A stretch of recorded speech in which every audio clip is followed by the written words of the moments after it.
Hey, what's going on, everybody? We're here for our weekly podcast, Behind the Pulpit, where we bring to you all kinds of new information that you are dying to know about. I know you are. It's October 20th, the year of our Lord, 2025. The leaves are changing. It is full-on fall weather. Things have cooled down. And I have my colleague here, Pastor Bob, with the Cornelius Van Til t-shirt and creator-creature distinction going on. Gave some serious thought to my graphic tee here in the midst of my flannel. I think we're at mid-peak. Mm-hmm. Maybe next week we're full peak right here in our area of New Jersey. But we're definitely into the fall. It's the nippy. Colors are there. It's nippy in the morning. You got to wear a jacket. There's burning bushes all around. It's a wonderful time. We've had a great weekend here at Millington Baptist Church. We had a senior lunch. We had a cooking demonstration with spiritual themes going on. We had an awesome trunk or treat. Pastor Bob had a trunk. You had some dragons and a sword that were featured as part of your trunk. We were training dragons in our trunk. A lot of kids coming through. Beautiful weather. We had a great weather day on Saturday. And then this Sunday, we had some very special baptisms that occurred at Millington Baptist Church. Mm-hmm. It was a great weekend, and we're looking forward to talking all about it. Pastor Bob bringing the sermon from the book of Isaiah. Took us on a zip line ride. Maybe we'll get a chance to ride the zip line today as well. I think we covered half of Isaiah on Sunday. Nicely done. Nicely done. It was a zip line.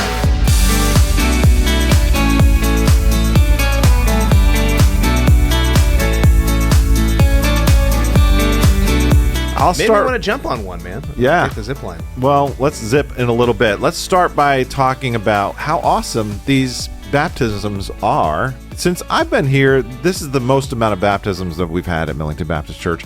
I have a list, and Sunday brought us up to usually a year brings like 8 to 10 baptisms.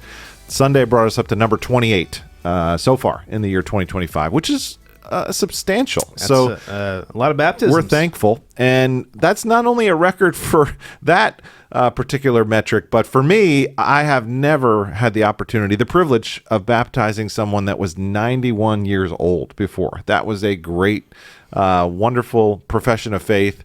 Our dear Dolly decided to profess her faith in baptism Sunday, and I believe that the church was greatly supportive of this woman of God here deciding to say her acknowledgement of the Lord Jesus Christ in front of the congregation. Look at that picture. There she is, 91 years old, the family coming around her. Sue Turner did a great job discipling her, leading her to the Lord over the last few years.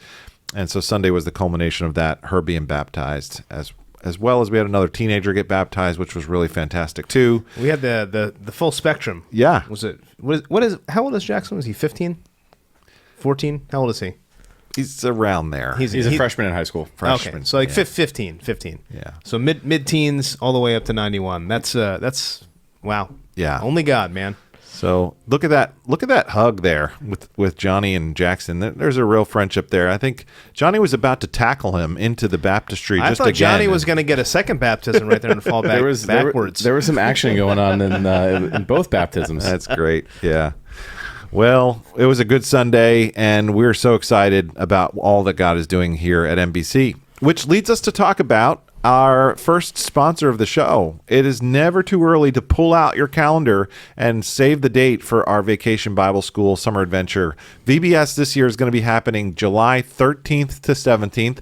So pull out your phone, click on calendar, and scroll all the way down 6 or 7 times till you get to July. Click on the 13th and put in the VBS so that you can save that week and put that aside if you'd like to serve with us, or if you're sending one of your kids, you'll be sure to want to make sure that's part of your summer plans. We want to tell you early because that is a great week of ministry. So kids ministry this summer, it's happening July 13th to 17th. All right, now we've come to that part of our show that everybody loves, where we talk about what's going on in the news.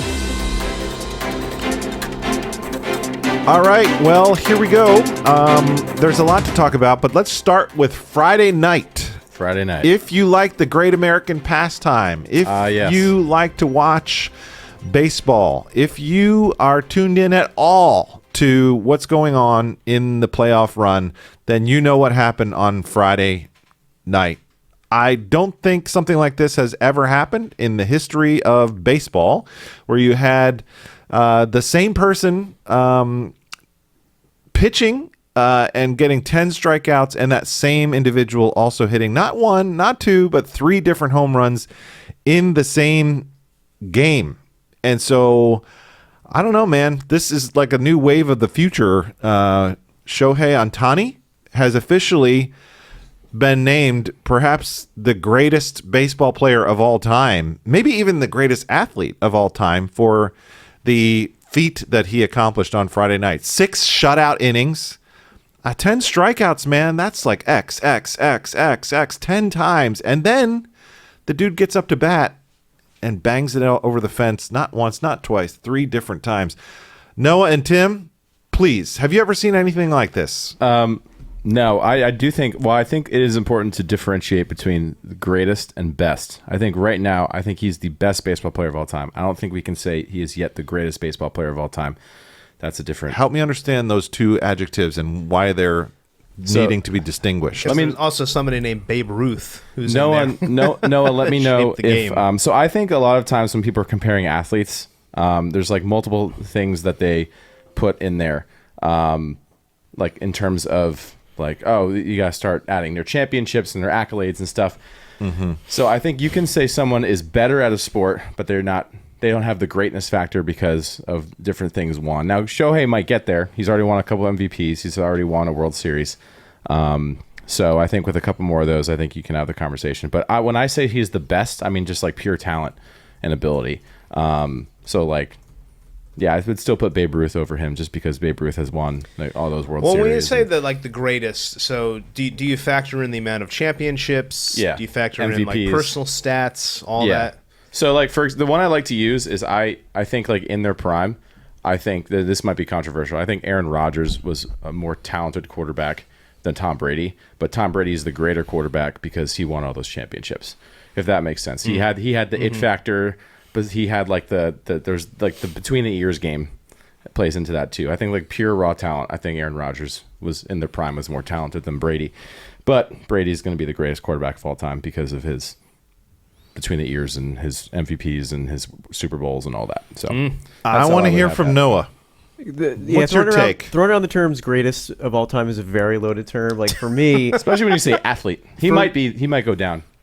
For me, I always like to talk about this with basketball because I think LeBron's better than Jordan, but that's a very heated debate because some people will also bring into the argument. Yeah, yes, it is. Because some people, yes, it is. Some people also bring into the argument. People start like throwing fists, like fighting over. I'm about to throw this phone at you from here. What did you just say? Because some people will also bring in the argument of there's different eras. So while Michael Jordan might have been the best in his era, LeBron's the best of his era, and you can't compare the two. I don't particularly agree with that line of argument, but some people bring that in. I'm sure you can bring that in with baseball too. Like baseball was a much different sport in the 30s or 40s when Ruth played versus now in 2025 when Shohei Ohtani plays. Like someone as unathletic looking as Babe Ruth, you don't really see that anymore today. But that's a difference in the era. So I think that's another line of thinking too. But it's a really difficult argument because I agree with Tim with the Rodgers versus Brady debate. Like I've never seen a quarterback as skilled as Rodgers play, but Rodgers wasn't as good at winning as Brady. But then you also bring to the argument of, it's a team sport. So, Brady had arguably the greatest coach of all time, helping him come to all of his championships while Rodgers never really had that. Like right now, I would say Patrick Mahomes is the best quarterback that's ever played the sport. But I think he's still got some miles to go before he passes Brady on the greatness meter, if that makes sense. I would like to challenge Noah to a debate about the GOAT. If you really want to say I am ready. That I am ready. LeBron is superior to MJ, we're going to have this, it's going to happen. Name the time, name the place, and I will bring my research. This will be a special I will be there with charts included. I'm going to be there with video clips. I got Michael Jordan Come Fly With Me 1989, man. I got what you need. So let's do it. In the comments. Do you want to see a special segment? I'm ready for you, Noah. That will be our next underground sessions. Coming after you, bro. That's the next underground. We'll have a panel discussion coming on the after greatest. It's true. By the way, Babe Ruth played in the teens and 20s, not the 30s and 40s. Yeah, the bats they swung back then were like so heavy, and also the pitching was slower. So it's like a bit of like a push. What's the famous Babe Ruth got up there and pointed out where he was going to hit the home run, and then hit the home run. Greatness. When I was a kid, it was Barry Bonds. That was like the but Barry Bonds took steroids. I have a whole. I still think controversial. I still think he's the greatest hitter of all time. But that we can have another debate about that. Willie Mays was a big name back in the day. Babe Ruth, of course. Say hey, kid. Yeah. Jackie Robinson. All right. So that's a big night, Friday night. We'll see how things go. It's 3-3 in the series right now. 3-3. Is it tonight? Is the tiebreaker? I think probably tomorrow because there's a coastal difference, maybe 2 days. I'm torn because as a Yankee fan, do you want the team who beat you to go farther, or do you want to get revenge? So that's in the news. You let us know who you want to win. Maybe by the time this show airs, we'll have somebody head into the World Series. Who knows? All right. The next story that's happening in the news is, there's a couple we wanted to cover, right? We want to talk about the Gen Z thing? We can talk about the Gen Z. What's happening with the Gen Z people, Bob? Did you get some stats for us? Do you have some kind of new research? There was some data. Yes, there was a Barna study that came out, as well as I saw somebody else. Well, here was the headline I saw. Gen Z now attends church more times per month than any generation in the United States, according to a brand new study from Barna. And then if you actually go to barna.com and look at their state of the church address here, new Barna data, young adults lead a resurgence in church attendance. The long and the short of it is basically saying that church-going frequency is an improving trend among millennials and Gen Z. Millennials and Gen Z are heading to church more frequently than before and much more than any of the older generations. Typical Gen Z churchgoer attends 1.9 weekends, millennials 1.8, and I guess everybody else is a little bit less than that. So there's a resurgence, man. There's a church-going spike amongst the younger people, which I think is a good thing. Have you seen these stats, Pastor Dave? Yeah. Yeah. I'm kind of wanting someone to carry the flag for the young ladies. I think it's time. The young men are outpacing the young ladies at this point, which is, usually it's the reverse. So let's go, ladies. Bring them in. Well, what about somebody like an Allie Beth Stuckey who's getting up there and debating a bunch of people? Did you see her 20-1 debate on YouTube? I saw clips of it, yeah. I saw the whole thing. She did a fantastic job. She articulated the Christian worldview. Can you imagine this? She defended things with gentleness and respect, and I thought she did really well. I was Could you imagine, very Pastor, impressed. you just sit in the middle here, and we just have person after person after person coming up and debating. I don't have the ability to do that. You took a deep breath before our podcast right now, so just imagine somebody doing that. I can't do that. I know my gifting, and that's not it. Yeah. Yeah. That's crazy. All right.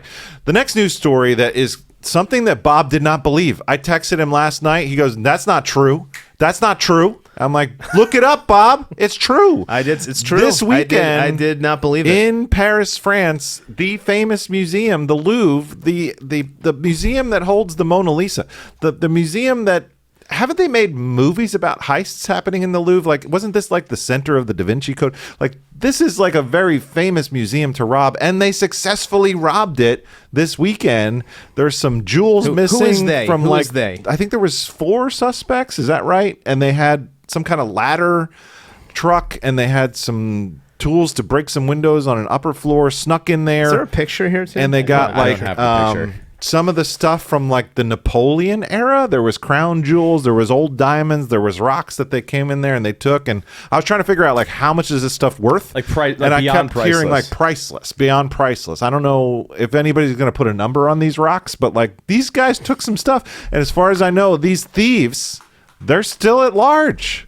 They didn't catch him, man. Do you see why I said it was hard to believe? It's like Ocean's 11 right now. It's like Ocean's 12. It's Ocean's 13. We need Jacques Clouseau out there. Yeah. Brad Pitt and George Clooney got together and did this. It's like that show Lupin or whatever it's called, man. The heist happened this weekend. It's crazy. Here's my question. So what's the point? How do you sell that? You got to break it down. The black market. You can't sell it as is. You have to break it down. If they don't do it unless you got a buyer. I'm sure somebody's got a buyer for it. So they're going to melt it down? Rare artifacts. Somebody who's all right. there is a black market, and I think that's how they're going to catch them. They're going to find somebody's going to offer, like inside. Somebody's going to be. So you think they'll catch them? Like a sneaky buyer, and they're going to. They'll get them. Yeah, I feel like it's too between traffic cameras and like AI facial recognition technology that is probably around that we don't even know about or agreed to at this point.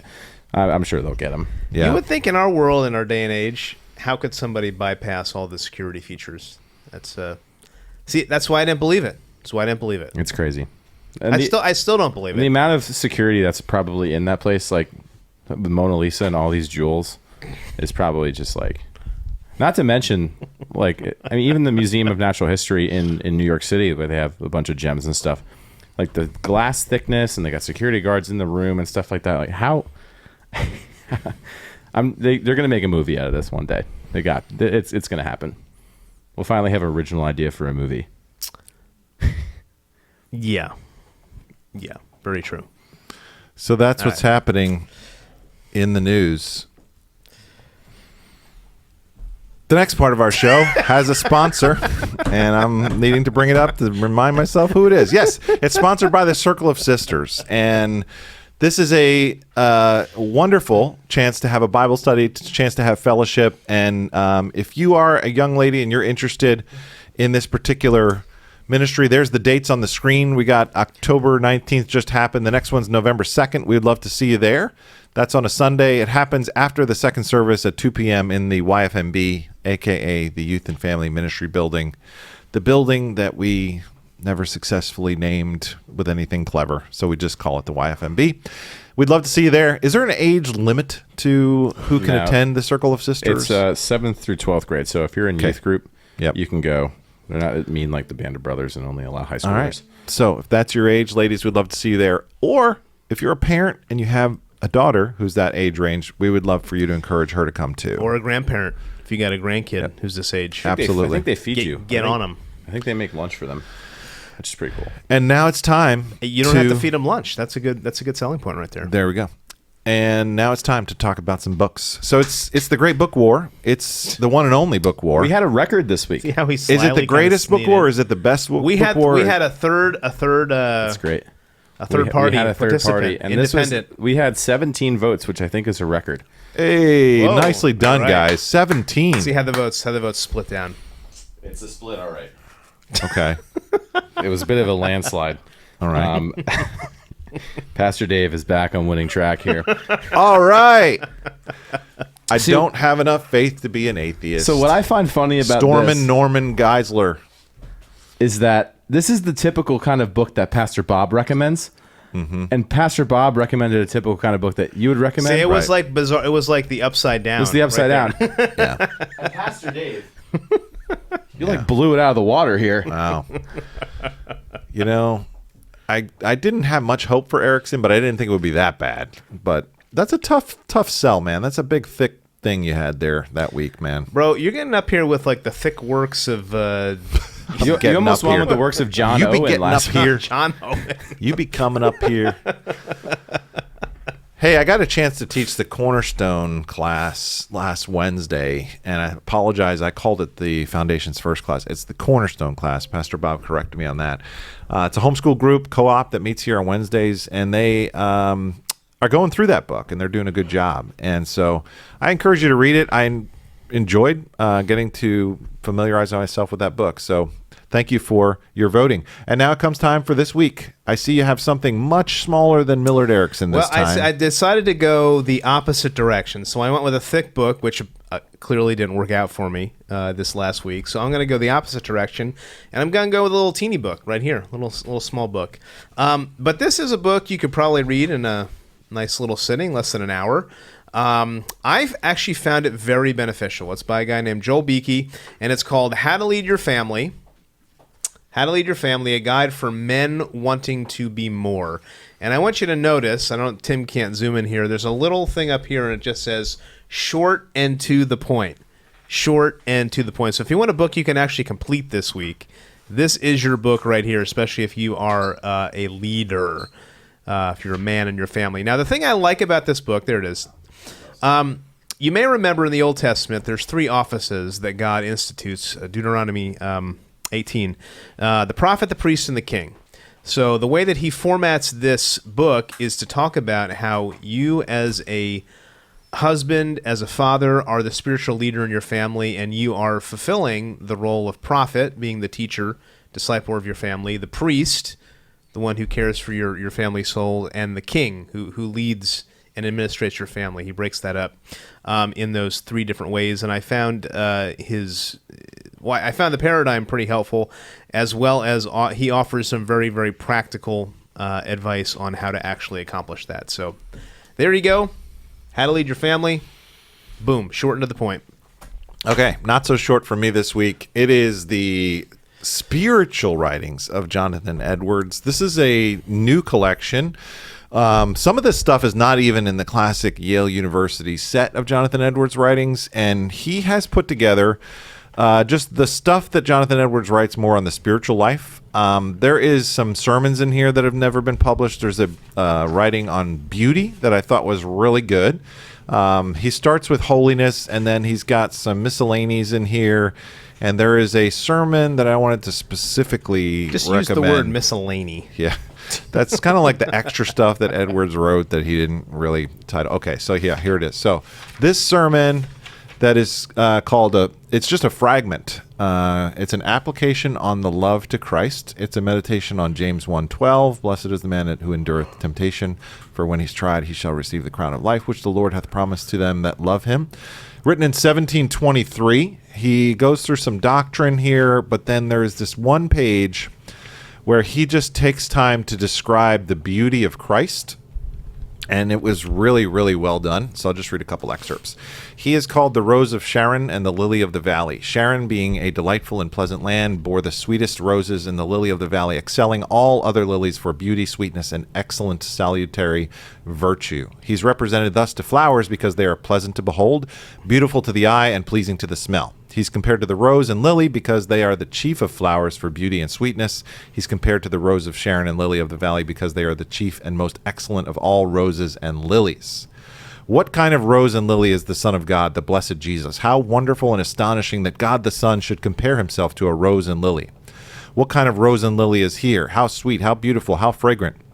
And then he goes on to describe after this, this infinitely beautiful rose, this spotless and fragrant lily, was once despised with loathsome spittle of wicked men, and was torn and rent by their rage. And it was for you, O believers, the vials of God's wrath against your sin were poured out upon it. He just goes on and on and on, describing the beauty of Jesus Christ. It's a wonderful book. It is absolutely a joy to read. There is nobody like Edwards. There is just nobody who writes like him, who reads like him. It is great devotional reading. This is specifically his spiritual writings. I read that this week, and it was absolutely a joy. Some chapters, I'm totally honest, they were really heavy, and I got through them doctrinally, and then other chapters, I read them devotionally with tears streaming down my face because of the beauty of Christ, and he exalts him in a way that is absolutely breathtaking in this volume. So check it out, Jonathan Edwards' Spiritual Writings. It is not cheap. This thing's like $50. So it's an investment. If you want a good one, this one is a good one. It also, what you're going to get in here is so much. So I encourage you to check it out on Amazon. It's new, fresh off the press, The Classics of Western Spirituality. Jonathan Edwards, Spiritual Writings. That's my book recommendation for this week. What a week. There you go. Get to do that for one of your seminars? Yeah. Nice. We have a $50 book versus a very readable book. Well, for you know half what? of our If If audience. you want the honestly, economic really, one, you know. This'll Although be I good. think Joel Beakey would have recommended Edwards. I'm going to just put my money right there. So Well, I'm sure you're going to win. So, I mean, I'm just kind of doing the best I can right here. Doesn't really matter what I recommend. The score is 4-1. The thing is, Pastor you Dave. could recommend this, I can recommend that. You'd still win. I think it's all rigged, right? He's paying people. I got friends. Make All sure right. you go and vote. The voters. We are seeing recommend people. you decide. We're getting our. We have a list of 12 voter of the year, fan of the year candidates. Pastor Bob is actually on there, so Pastor Bob is voting. Very good. Pastor Bob I probably. voted for my book last week. Bob was the one vote for his book last week. You can't blame him for trying. So go vote. Well, thank you Wait, can I guys. say something real quick? I had an email from someone this week asking for instructions on where to vote if you're listening, not on YouTube or on YouTube. If you're on YouTube or you're on your podcasting device, all you have to do is go to the description of the episode and you scroll down to the description. There's going to be a wordy explanation of the episode in the show notes, and then there'll be some links, and then the first link you'll see will be vote here, and then there should be a link there you should be able to press on all of your podcasting platforms and YouTube. So scroll down, do that, and you can vote there. Awesome. Sorry, guys. And this show is also brought to you by our men's breakfast. That's this Saturday. We hope to see you guys there. It is 7:30 in the morning, and we hope that you'll show up early, grab a seat, get some food. We're going to have worship, and we're going to have a testimony time from Mr. Doug Hulene, who's going to share his story and how the gospel intersected with his life. You won't want to miss our time of getting together with the guys this Saturday morning. Hopefully you will make it. Now, we're journeying through the book of Isaiah. We are catapulting, you might say, through a certain section of Isaiah. We are... You like my zip lining idea that I gave you there? I noticed that made it on the screen. Made it on the screen. And everything. I gave it. The lady was holding on. Actually, you wanted me to use the catapult for dear life. People were shooting out of cannons. So I thought the zip line was a little bit more sanitary, but nobody... Well, I did bring up the zip line as an alternative, which you liked. There you go. But you took us on the ride through a lot of chapters, man. I did. So I did. Give us... can you give us, like... A good flyover of the whole sermon, or is that too much to ask for this particular week? No, I mean I can do a quick flyover. Okay. Look, Tim Look was at that. upset at me right there because this is funny. In the second service, apparently I held the grapes on the wrong side of the pulpit, and he didn't get a picture of me holding the grapes with the vine. So there, you just see the one grape in my hand. I'm actually very right happy there. with this. Yeah, so I normally take the pictures for the thumbnail during the first service, but I knew he was going to bring grapes, so I wanted to get some reconnaissance. So I watched him for the first service, and he picked them up with one hand. I'm like, okay, so this means I have to take the picture from this side of the sanctuary. Second service comes around, I switch the lights, I'm running down, and then he uses them in the other hand. So the big grape hold was blocking Bob's face. But I'm very happy with the thumbnail. Tim there. come down, he pivoted, he was like, whoosh, oh no, missed this. So if you missed the sermon, go check it out. All right, so the Wait a minute. There was something about you eating during the first service. All right, am I giving the flyover? Not eating during the second service. So I. What happened there, Bob? In the run through, I had this idea of the grapes and throwing grapes out for people to eat it, and then I took one and talking about how wonderful they were. So I did choose to eat a grape in the first service, and I was there. My wife had these large grapes that took a little while to chew, so I decided not to eat it in the second service. And then Tim and I were recounting his this happened to me. His Living Lord's Supper experience with eating a grape while he was giving a monologue. You ate the grape too. Yeah. So for those of you who may remember, during the Living Lord's Supper, I played Judas, and before I thought it would be like kind of. I don't know. It felt like it fit the character if I just plucked a grape and I ate it before I began speaking. So at the dress rehearsal, I did that, and it took me about 5 minutes to actually finish eating the grape. And so I had to make sure for the actual rehearsal I finished the grape before I actually started. 5 minutes? That's true. No, I did think though. Should I stop? Should I eat it? I don't want to eat it too quick. I could choke, and then that would be, the sermon would be done. Yeah, but it felt like 5 because all you're doing is thinking about this while you're trying to say your lines. So it feels like forever. It probably was just like 30 seconds. But so I did. Bob, how long did it take you to eat the grape? I don't know. It was about a minute. It was a little while. I was chewing on it. Then the second service, I decided not to eat it, and I actually asked. I was watching you like, man, this poor guy. You missed. It's got to be so painful. He's still the chewing. Second service, trying to talk. I asked in the second service if people wanted to try to catch it with their mouth, and people raised their hand. Did you in the throw second it out? service. No. Oh. I said somebody's going to choke, and then you're going to turn it into a hibachi grill, man. Wow. Well, they don't see that. I don't I think missed they some second realized service action. how You're throwing large objects? these grapes were, and it would have caused them some problems. So I just Local pastor. I made a decision. I can see this headline. CPR had Heimlich maneuver during sermon. Anyway, what was your so there we sermon go. about? So- Why are we talking about grapes? So there's an image in Isaiah, begins in Isaiah 5, where God compares his people to a vineyard who produce not good grapes but wild grapes, and the euphemism wild grapes means they were sour, they were bad. So why did that happen? Well, they turned away from God, they moved away from him, and as a result, the judgment was coming.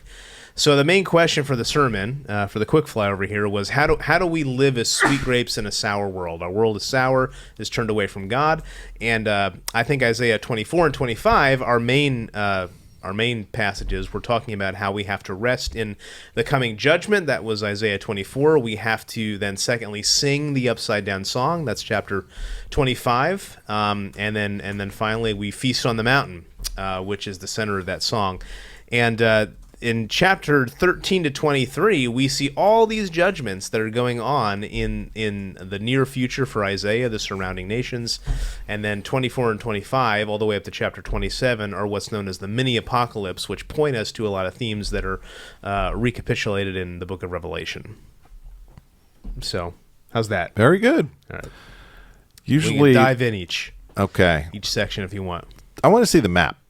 So can we talk about that? Bob made a map. Shouldn't we look at your chart to see if you have your chart? Oh, all right. Yeah, so let's do that. First of all, let's do the chart. So last because week... it got shortchanged last week. Sorry. We first kind of summarized Isaiah 1 through 12, and you see the center section is chapter 6, and you can see this beautiful chart on the screen where we kind of tell you what's happened so far in the first major unit of the book of Isaiah. And so the theme there was God's glory in salvation through judgment. And then we come to a new unit, and chapter 13 starts a new section. And so from there, we go to the map. And there's the map. And what we did was for the main sermon, we catapulted, we ziplined over 13 to 23 and got to 24 and 25. But if you read chapters 13 to 23, you're going to see it's just all these judgments over and over again and the different nations that are judged. So in 13 and 14, we have Babylon, which is a major player. Comes up again in chapter 21 and 24. And then at the end of Isaiah 14, we had the Philistines, which, by the way, one of these weeks we'll do a recap on the House of David. First episode of season 2 was about them defeating the Philistines. And then in 15 and 16, we got judgment against Moab, the people that were coming and attacking from the east, the southeast. Then we had Egypt. All these were nations that were conquered either by the Babylonians or the Assyrians. And then we had Syria up there in chapter 17. Chapter 22 is known as the Valley of Vision prophecy, which, speaking of your Puritan writers over here, that is where the Puritan devotional, the Valley of Vision, gets its name. But it really is judgment that's coming against both Jerusalem and Judah, who are now counted among the pagan nations because they've turned away from God. They too will be brought into exile and conquered. And then chapter 23 talks about Tyre, this coastal city that's going to be brought low. And the main theme that we said in all these nations, and the reason they deserve judgment, was their pride. Their pride in thinking that they were, they were more important than God. And yet God comes in, he humbles them and brings them low, and judgment comes to wipe them out. That's cool. Can we just talk a little bit about Isaiah 14 before we get to your section? So sure, we'll dive into 14. Isaiah 14. You want to talk Satan, man? Well, it's the denouncing of the king of Babylon, right? Mm-hmm. And I think you mentioned in your sermon that you tend to see it as the king of Babylon, if I heard you correctly. Yes. So how do you see it that way, and how might other people read that differently? Well, I think for the Babylonian piece, it fits in more with the general flow of the narrative. So it's more clear later on that he's talking about Babylon. And then, of course, when you look in the book of Revelation in chapter 17 and 18, the city of Babylon takes a major central place there. Other people see it, though, as maybe it's actually Satan, Lucifer. So there's those 5 I will statements. There's the morning star language that's used in chapter 14. So people see that as like a satanic references, although perhaps Satan was behind what was going on in Babylon. So maybe it could be a bit of a both and. But yeah, that's sort of the other position. Yeah. We don't know much about Satan. I remember when I first started studying the Bible, I started looking for the fall of Satan's story in Genesis like an idiot, and it's not in there. So you have to like find other places in the Bible that maybe tell this story. One of the places they go to is Isaiah 14, which describes this.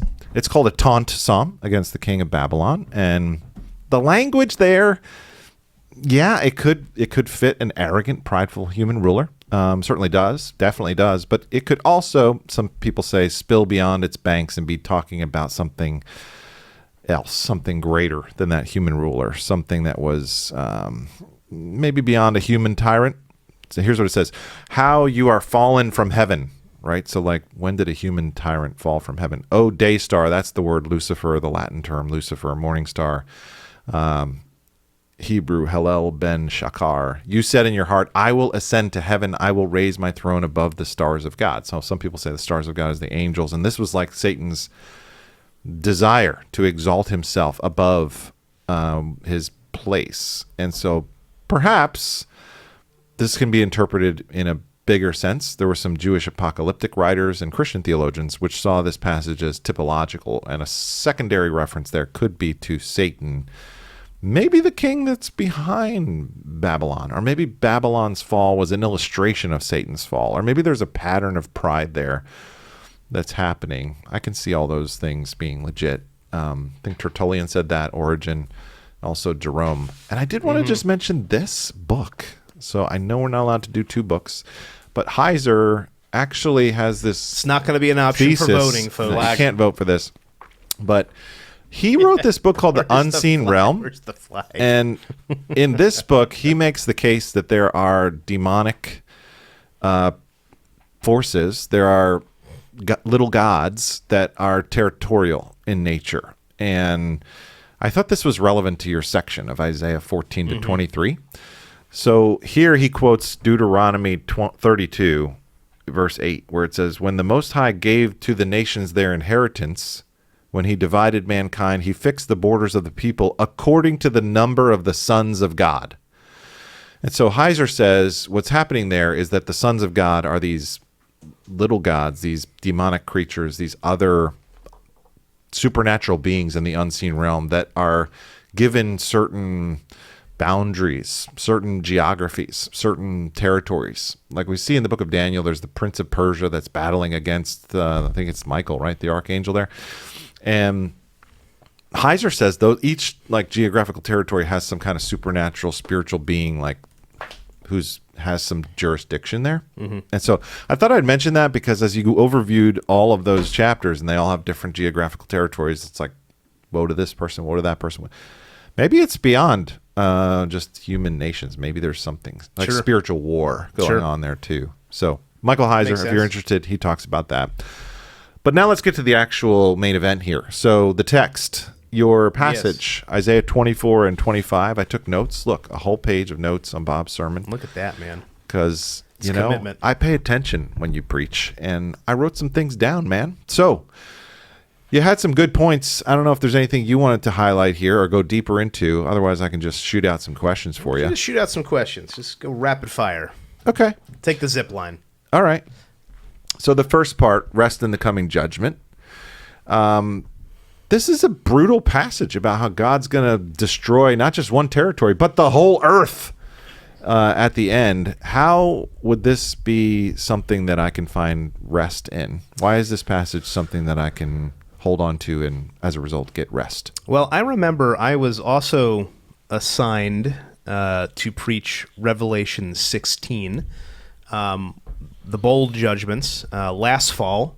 So I keep getting assigned these end-of-the-world scorching texts every fall. We'll see what happens next year. But it's a lot of people see that as being parallel here to what's happening in the book of Isaiah. And I do think the main application here is that no matter how much injustice you've faced in this world, no matter how much it seems like people have gotten away, that the point of this section, as well as the bowls in Revelation 16, is that one day justice will be finally served. Nobody's going to get away with anything, even though it appears like they are. Sometimes justice is served now, but in the end, justice will finally be served, and sin will be extinguished. People will experience the just judgment for their sin. So the reason that that's a comforting thing is because too often we can live with grudges. We can live with feeling. We can expend mental, physical, emotional energy over these things when it would just be easier for us to say, Lord, I trust that you are in control and you're going to take care of this. The section, of course, in Romans 12 where God says, vengeance is mine, I will repay, I think applies here. Mm-hmm. What kind of sins or rebellion is Isaiah highlighting that would bring about a global ruin? What got them into trouble? I think a total rejection of God. And that's, again, not to parallel it again with Revelation 16, but if you look on the folks there that are the rebellious, the people, the earth dwellers is the word that John uses, those are people who want absolutely nothing to do with God.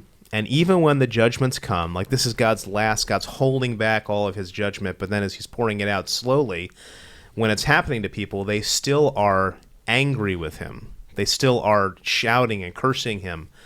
And I think you see a similar picture here happening in Isaiah 24. Mm-hmm. So judgment's coming, and yet they're still not turning back. They're mourning over the loss of their wine and their fun that they think they're having, but it's apart from it's apart from living a life for God. Yeah. So you mentioned this is called the mini apocalypse. What other scriptures are there in the Bible that would give color to this end time event? You mentioned some passages in Revelation. Are there other places we would go in the Bible to help us get a full picture of what's coming? There's a lot of cross references here. Anywhere else that we would? I mean, I found it very interesting when I was looking through this that if you look through Revelation 16 all the way through 21, a lot of those elements are actually present here, both in chapter 24 and 25. I'm not sure which other ones you're actually referring. You wanted me to think about, but just didn't know if you came across anything else. I know there's some specific quotations like 1 Corinthians 15 mentions. Oh, like, yeah, where, sorry. O death, is your sting? Yeah, of course. Yeah, in the song there is the 1 Corinthians 15 as well as I think there was one other one that was used, but yeah, 1 Corinthians 15. Mm-hmm. Paul picks up on that. That's the taunting that he uses with death itself. But yeah, trash talking with death. Yep. So let's get to the good stuff. Chapter 25. How is this particular section helpful to give me hope? How can I use this particular beautiful song here in chapter 25 to stir up my affections for the hope of Jesus? Well, I use the illustration about the bully here, and you reminded me that we had gotten that from Tim Mackey when we did our week-long seminar last year. True story. So Tim Mackey was telling us about the bully thing, and his son had a bully at school, and the bully got transferred to another school, right? So that was a day of great rejoicing in Tim Mackey's son's life, right? Not that you would wish harm to come upon another person, but it was a relief. The bully was no more. And so I think there's a sense in which this passage brings up similar feelings. Tim Mackey kind of brought that out well, and I'm glad that you added that in because it helps us understand why would we want to rejoice about something like this. It's a song of vindication. The idea that and I didn't use this one, but I think it was also a good illustration at the end of The Matrix, if you ever see that, The Matrix Revolutions, I think. When all the machines are defeated, somebody just gets up and shouts, "The war is over! The war is over!" Right? And there's rejoicing, and that's what we're seeing here. Finally, evil is defeated, and the people of God can rejoice at the fact that God has done this, both personally and corporately. So there's that personal piece, and there's the corporate piece of the song that comes in here. So there's a complement to these two chapters. You see the judgment coming, justice being served in chapter 24, and then chapter 25. And in 24, the song of the earth is stopping, and in 25, the new song of the people of God resting in his vindication begins. So it's quite a contrast, right? So it's like one of these cities is bad and one of these cities is good. It's the best of times, it's the worst of times. Yeah. When he also, I mean, my which I didn't get too into, but in chapter 25, verse 10 and 11, we see this picture of vindication where God's hand is resting on the mountain, and he talks about Moab, this enemy who is trampled down. He's like a straw trampled in a dunghill, like he's in dung trying to swim, and he can't move his hands because he's finally and fully defeated. This is what God's going to do to those who stand against him. And we use that image of Harvey Weinstein there as an example of how this can happen. He's stuck. In our life. He can't get out. Yeah. You know, I was like scrolling through this weekend, and there was this guy who robbed a convenience store. So he goes in, he's got a weapon, he's like, give me all the cash, and then the lady behind the cashier's counter like slipped out, and she goes out the door. This is all on the security camera. She leaves, and somehow she locked him in. So like he's, you know, getting the cash and stuff, and then he goes to leave, and then he can't get out. Right. So first he's trying to like bang himself against the window door thing, and he can't get it. And then he's trying to shoot it. It's not opening. And then he finally gets to the point at the end where he's like, please, he's begging. He's on his knees. Please let me out. Please let me out. And then the cops come and, of course, arrest him. And I was thinking, that's kind of like swimming in a dunghill. The guy was just. That's where it is, man. Nowhere to go. He was caught in nowhere. You can run, but you can't hide type of thing. Yeah.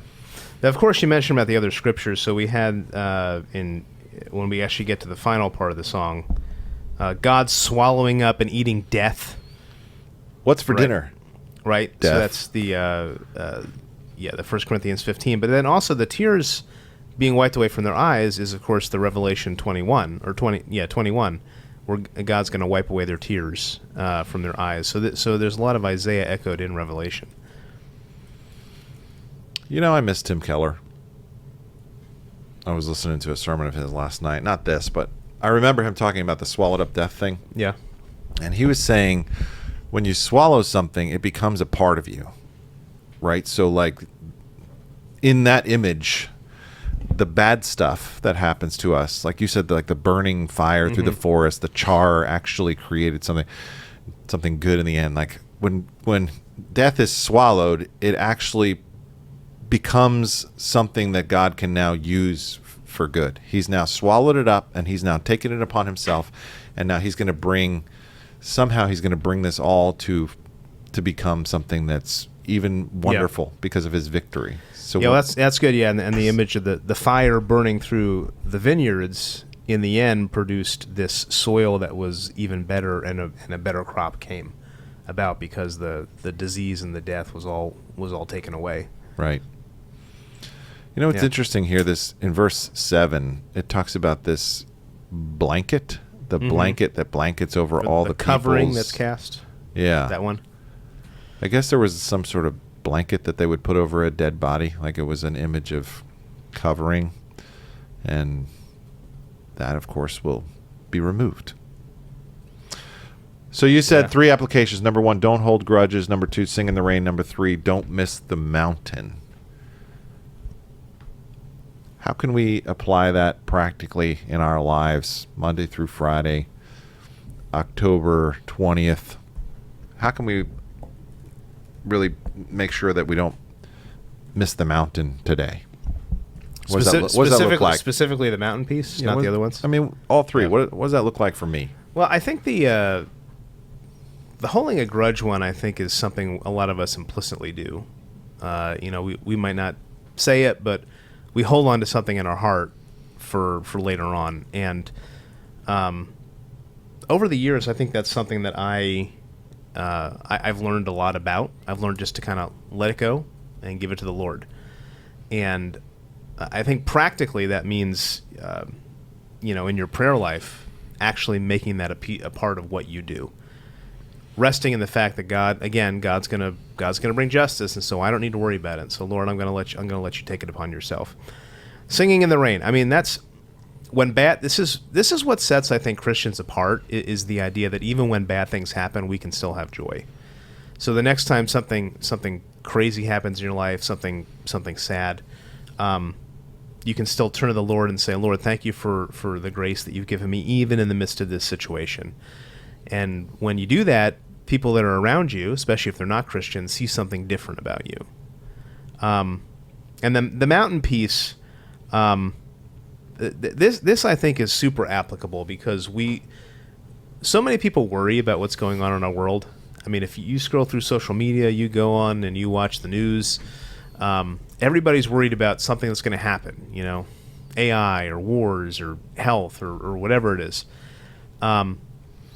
Christians don't run around like the world is falling apart because in the end we know it's not. And what it means to not miss the mountain is to say, I know that the mountain is secure and one day I'm going to be there feasting with my king, no matter what happens right now. And so that's not just a mindset shift, but it's also a confidence that you can live with each and every day. But you only do that when you focus on the future and the end goal, and you look forward with expectation. There's this great Shane & Shane song that we sing once in a while. I know how the story ends. We will be with you again. You've already won. Kind of reminds me of that song. Like the mountain is there. That'd be a good one to sing. We know how the story ends. It ends on a mountain with a feast. You can sing that song in the rain. Yeah, absolutely. Well, good word. Anything else before we move on to the next segment? I don't think so, other than the fact that Jesus brings up the vine in John 15. Oh, you want to connect it to that? So, yeah. Well, that was clever. There was just a lot of vineyard stuff there, but then you also gave me that idea about him drinking the sour wine, of course, for us. He drank God's judgment so that we don't have to experience judgment. So I think there's a lot of ties to the gospel here. But then bring it home with John 15. Connect that. So Jesus says, I'm the vine, you're the branches. If you remain in me, then you will produce much fruit. Which, of course, the image that you see in Isaiah 27 at the end of this mini-apocalypse is that the vineyard that was producing wild grapes is now a fruitful vineyard. So Isaiah says, in that day, you sing about the fruitful vineyard where God is going to be, where God is going to watch over you. He's going to water your life day and night. He's going to be with you. Nobody's going to harm you. It's going to be this beautiful, beautiful vineyard that you're part of. And the way that you are able to experience that is when you give your life to Christ, and then you're tied to Him. You're part of the fruit of His vine. So really, the only way I can be fruitful, the only way I can be part of chapter 25. Part of that exact picture he talks about in there is abiding in Him, being a part of Him. Apart from me, you can do nothing. The truth is, I'm part of chapter 24. Mm-hmm. But because of Christ, I get to be part of chapter 25. Yep. There you go. All right. Well, thank you very much. This sermon segment was sponsored by our men's young adult small group. James Rickershauser and Caleb Moore are leading a group Saturday mornings, and they would love to hear from you. If you are a guy age 18 to 30, that is a great group for you to plug into. You can find their contact information on our website. They would love to hear from you and get to know you a little bit. God is doing wonderful things amongst the young men in our church. Don't miss out on that fellowship opportunity. Now it's time to do a little sprinting. Tim Yukis is the only one in the room with proper running shoes, but we will do our best, I think, to sprint. I don't know about proper, but closer than mine, man. Closer. Have you seen mine? Most accurate. Well, what do you got for us today, Noah? All right. I was told to bring you a fastball this week, so here we go in honor of the World Series. See if we got a Shohei Ohtani here. Who told you this? All right. So this week's Theology Sprint question is... I noticed he didn't answer that. Here we go. Are Christians commanded by God to forgive those who sin against them and do not repent for the sin they committed? If so, why does God not forgive those who sin against Him, and do not repent for the sin they committed? So this was a discussion we were having the other week. Were we just talking about this, or was this actually a question that came in about because with the Erica Kirk forgiving her husband's killer, people were all upset that she did that when he hadn't repented. Mm-hmm.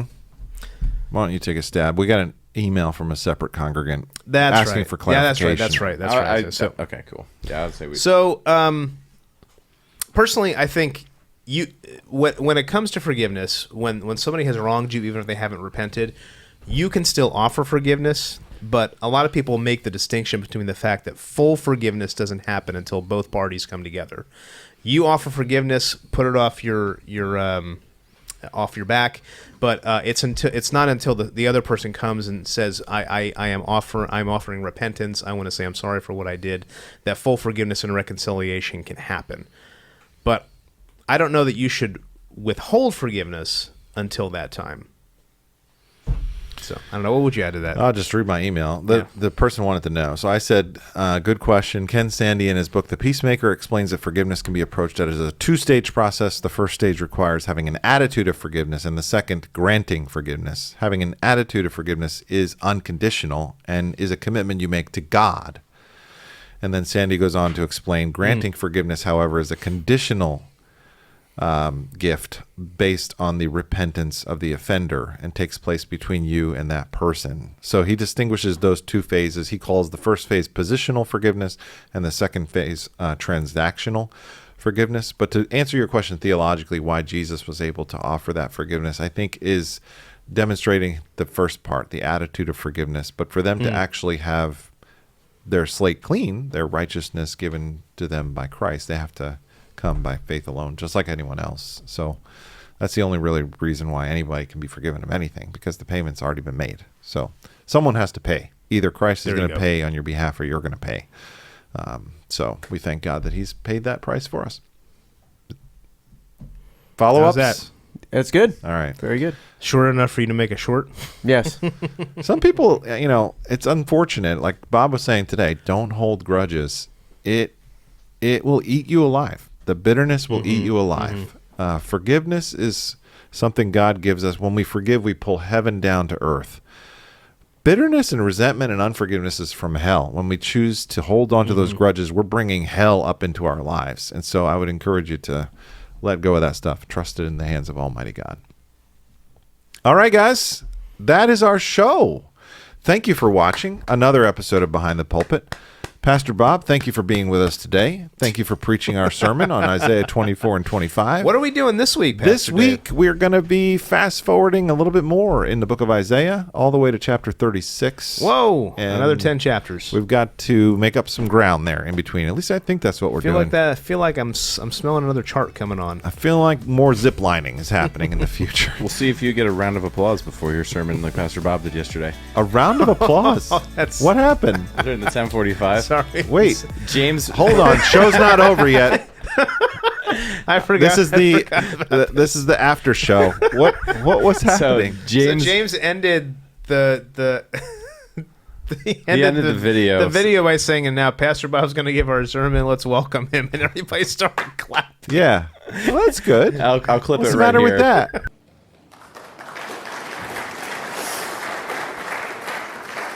All right. Well, thank you. I don't deserve that. I appreciate that.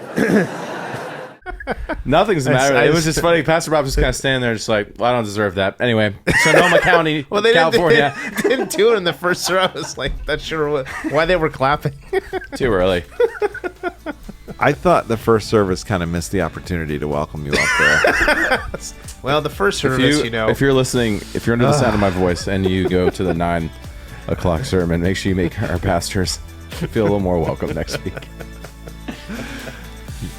All right, guys. Thanks Thanks for listening. watching our show. Have a good day.